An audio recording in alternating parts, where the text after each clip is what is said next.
Albert Pike was one of the most colorful characters in American history. He, a genius, able to read and write 16 languages.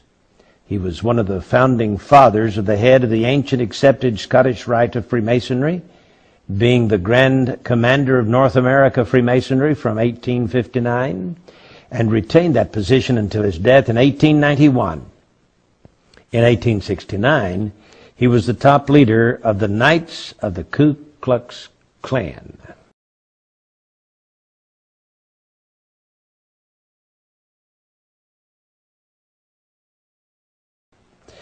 Pike was said to be a Satanist who indulged in the occult, and he apparently possessed a bracelet which he used to summon Lucifer, with whom he had constant communication.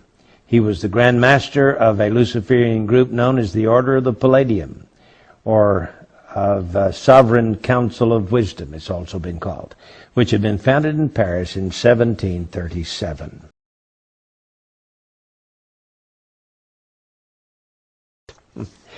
Now, I tell you all of this because it is said that he received a vision from his mentor, Mr. Lucifer, I guess, on August 15th, 1871. And William Guy Carr, former intelligence officer in the Royal Canadian Navy, wrote a book called Satan, Prince of this World, in which he gives this information. He said that he received this information from a book written by Cardinal Caro Rodriguez in Santiago, Chile, who wrote in 1925 a book called The Mystery of Freemasonry Unveiled. And in this book, in 1925, it is said that he wrote a letter to a man named Mazzini,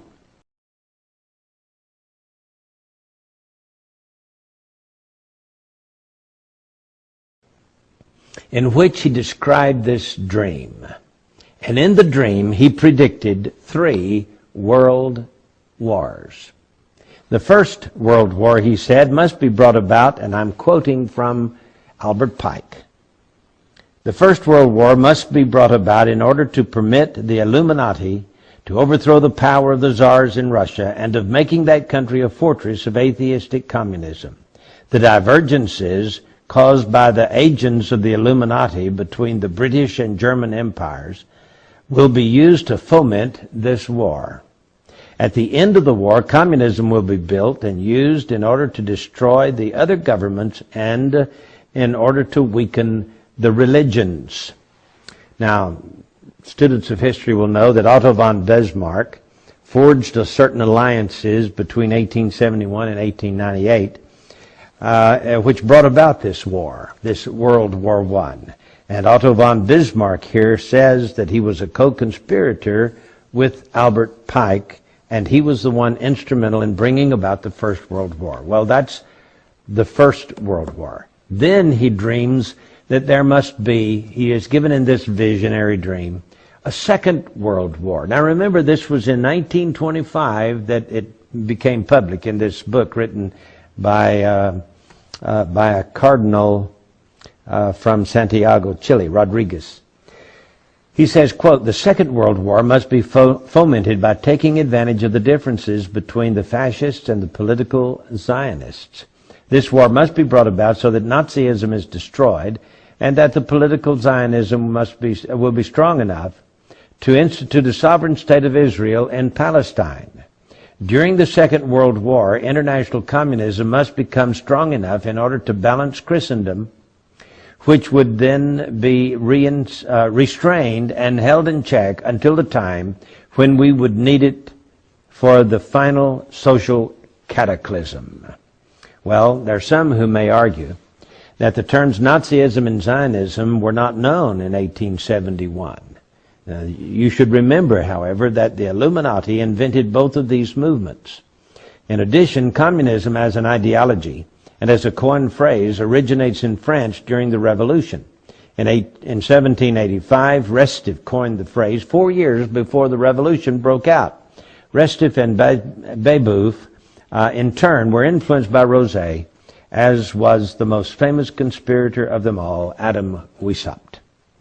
Then he has this vision, in this vision, not only one world war and two world wars, but here comes the third world war. He says, and I quote, "The third world war must be fomented by taking advantage of the differences caused by the agents of the Illuminati between the political Zionists and the leaders of the Islamic world." Yeah, that's what he says.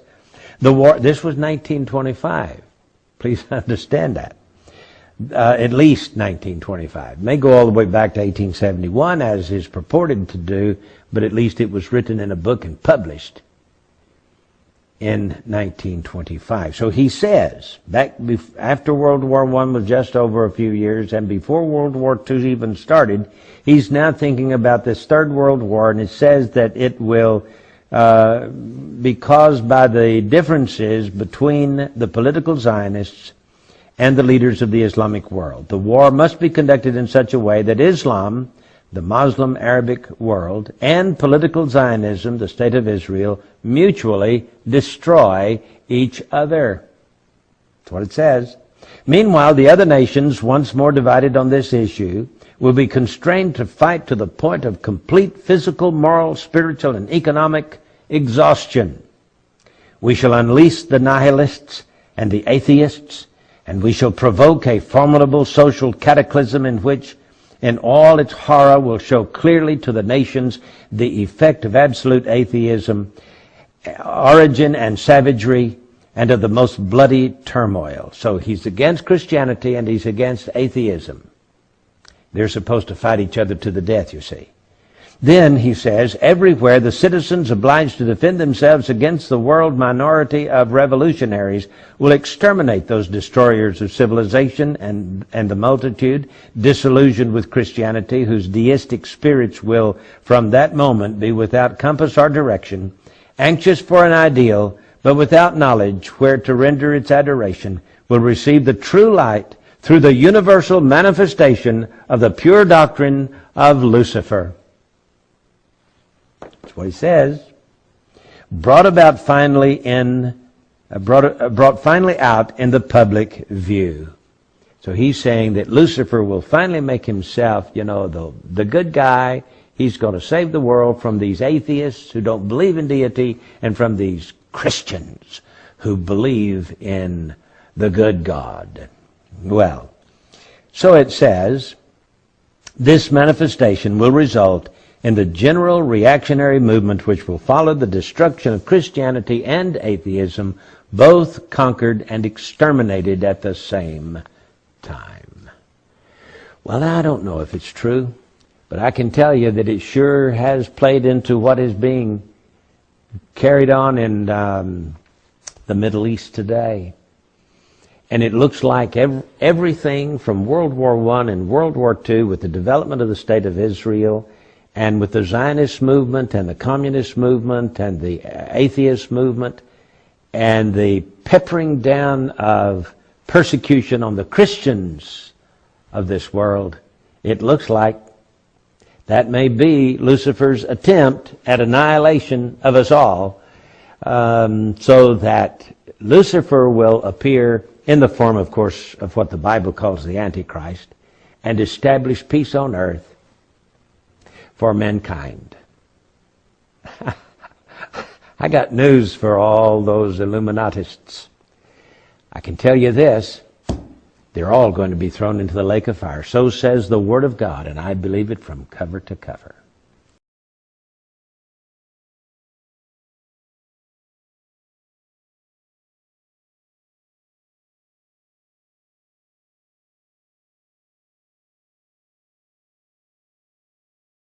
Once the truth is out and the people understand, then they have problems. And I am saying that the power of any government is in people.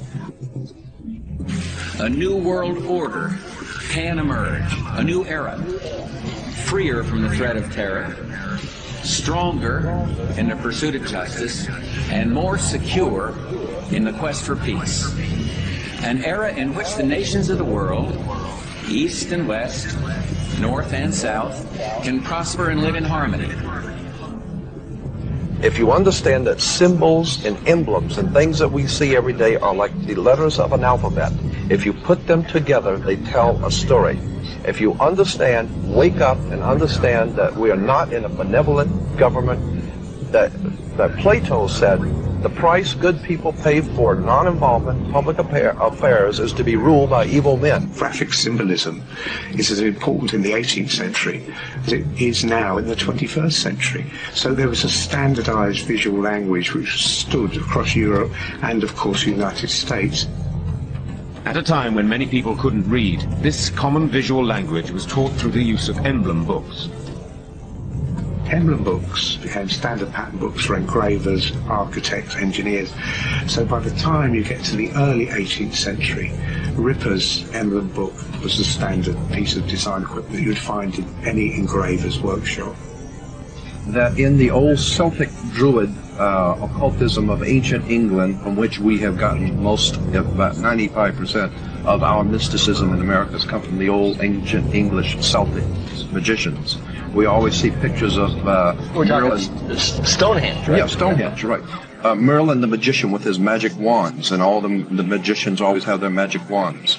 Magic wands were always made out of holly wood.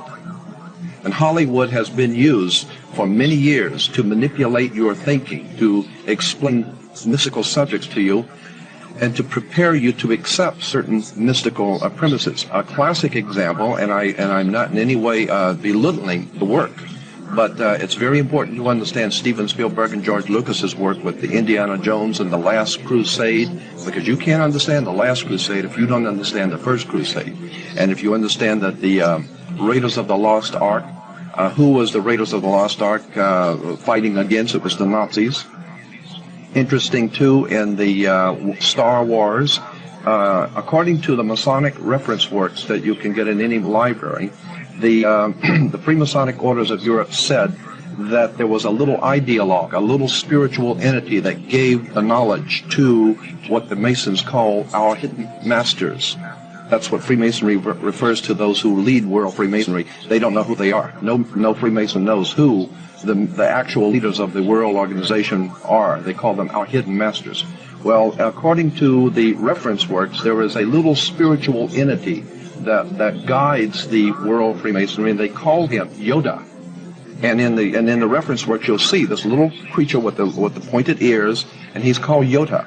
Yoda goes back to Judah, or Judah, which goes back into British Israel World Freemasonry, going back to the time of the founding of England, and that's why they're today called British. The British, it's a very big difference between being English and British. Brit is Hebrew for a contract or a covenant, and Ish means man in Hebrew. Therefore, British is the covenant man or man of the new covenant. So we're talking about Star Wars. So we're talking about Star Wars. We're talking about the evil empire and the Empire Yoda Strikes Back. And with the Empire striking back, New York is the Empire State. We're talking about the new empire of New World, America, striking back at Europe in 2 world wars to overthrow the old Roman dynasties in Europe to take over the world. So what we're saying here is that there is a war going on between gangs to see who's going to ultimately be on the top of the pyramid. After you have all the material things that you could possibly want in life, what is left to excite you? And for many people, the answer is power, global power. They became intellectually elite. They began to think that they had a plan that was better than anybody else's plan. They got the idea that freedom is dangerous. If you give people freedom, you know what? They're probably not going to use it wisely like we think they should. We are smarter than they are. And for their own good, we should rule them.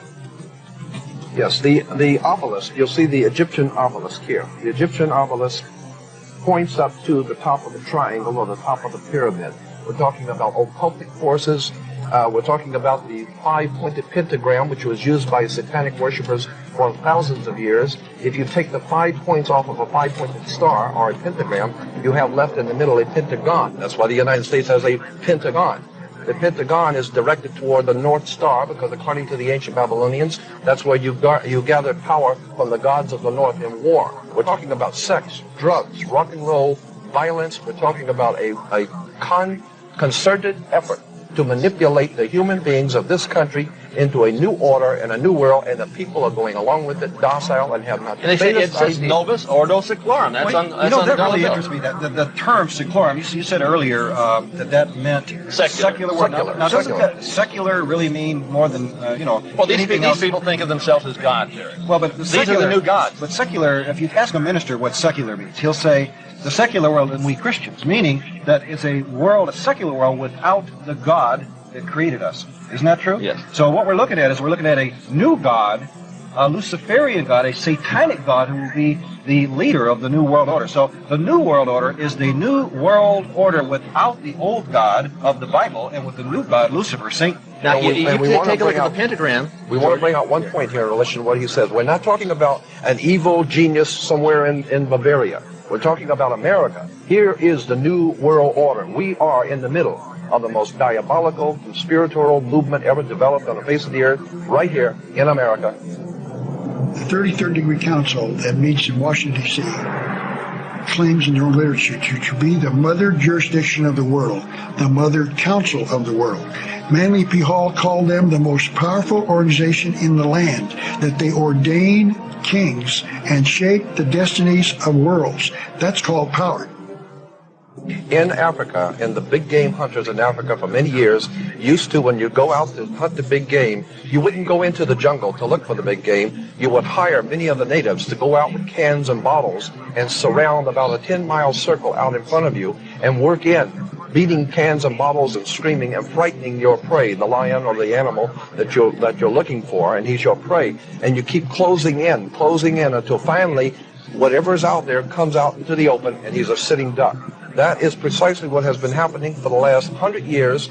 The Illuminati have been purposely organizing, directing, and financing wars, revolutions, violence, bloodshed, so that it will sufficiently impress and frighten the world of humanity into accepting a new order, a new police state that will finally put down all the law and the disorder in the world. And it is the oldest trick in the book. Our greatest enemy is not in a crack house, it's in the White House. It's not in a bar room, it's in the boardrooms. And so the point I'm making is that we are being manipulated from the very top. And we need to wake up and find out that America is not the land of the free and the home of the brave, because we're not free and we darn sure ain't brave. Freemasonry is a secret organization that they claim is not secret but sacred. But it is secret. I can't go to the meetings, neither can you. Even the media can't go. So if they've got an evil purpose to change our civilization and we don't want to change it, they've got to conceal it. The New Age is a term that comes from astrology, which is, thousands of years old, and has been linked with occultism, from time immemorial. Now, the Masonic magazine is entitled The New Age, or at least was entitled The New Age. And still is. And still is. Are the Satanists involved in the New Age movement? Is the New Age movement really sort of a cover for this whole Luciferian conspiracy, in your opinion? I wouldn't say it's a cover. I would say it's the integral part of it, the spiritual heart of what you're talking about, a new world order. In fact, Alice Bailey, who coined the term New Age, who was a psychic and a channeler and an occultist, coined the term New Age and also coined the term New World Order. They both came from the same source. In her book, Externalization of the Hierarchy, she said that the New World Order would be based on the ancient wisdom or ancient occultism, which is where the term New Age came from. Madame Helena Petrovna Blavatsky wrote a magazine. I've had the bound works of that magazine entitled Lucifer Magazine. She had a lot of followers. Adolf Hitler was one. He certainly incorporated a lot of the occult symbology into... Let me comment on that real quickly. Third Reich. Yeah, the term swastika, that is not a German term. The very name, swastika, is a Hindu word. And it's a symbol. Now, most people in the audience have probably never heard of this, but in occultism, it deals a lot with energies, with powers and forces. And these powers and forces come through something that are called chakras. And the word chakra is a Hindu word which means spinning vortex. Now, the swastika is a symbol of the chakras that are energized and working in unison. So the word swastika is a Hindu word, not a German word. And the word Aryan is a Hindu word. You know, it has nothing to do with ancient Germans. The Aryans were the Brahmin caste of Hinduism. So much of the terminology and concepts that Hitler used were from esoteric Hinduism and had nothing to do with, you know, ancient German culture or folklore at all. There was a great debate amongst our founding fathers as to which bird we were going to name as our national bird, but it was always in my mind going to be the American eagle. These are pro-Masonic writers. In mysticism, the eagle is a symbol of initiation. The eagle was sacred to the sun. The eagle was also represented the great Egyptian sun god Amun-Ra. So they knew that there was a connection between the sun god and the eagle, and that they would use that symbol as a symbol of the initiation into the secrets of the Masonic Lodge and also of the ancient mystery religion. The skull and bones, for example, when Christ was murdered, he was murdered on the hill of what? Golgotha, which means what, literally? Place of the skull. Skull and bones. You see? And so since then, the pirates have had on their flag, all the satanic evil men in the world have always utilized the skull and bones. And I believe, it's my own personal interpretation, that it's to mock Christ for what they did to him at the hill. The Illuminati came to the United States through a fraternity, a Faustian financial fraternity, in 1832. And if we take a look at this Faustian financial fraternity, we will see that we have the skull and bones, and we see a little 32 underneath the symbol. Now, George Bush was in it. William Buckley Jr., who would talk in very lauding tones. I asked Bill Buckley about his membership in the Skull and Bones in New Orleans. He got up and almost went running out of the room. He refused to even comment. But George Bundy, I addressed this to George Bundy. He just came completely discombobulated on the stage. I wish I had a picture of that. And George Bush was asked one time, and he changed the subject. Of course. So that's what it's all about. People are talking about our national leaders. The Masons referred to the pyramid as a house for their God to live in. It was sealed up, waiting for the New World Order when a God would enter that building and keep it as a house. These Illuminati refer to their offspring in their publications as their children, their offspring. They refer to your offspring as kids. You have kids because you're just like a goat. You're sheeple. That's why you have kids. And your children are going to be slaughtered if you go along with the program. There's no question about it. They're going to be identified. They're going to be marked. They want it all. There isn't anything that you've got that they're not finding and taking away. They want your children, your wife, your family, your home, everything. They want it all. And if we don't understand this, we've got to wake up. We have to incite a revelation to avoid a revolution. If we follow the other sheep, we will certainly be led to the slaughter. Never in the annals of human history has so few done so much so often to rape, rob, and ravage so many as the warlords and the warlocks of Wall Street and Washington.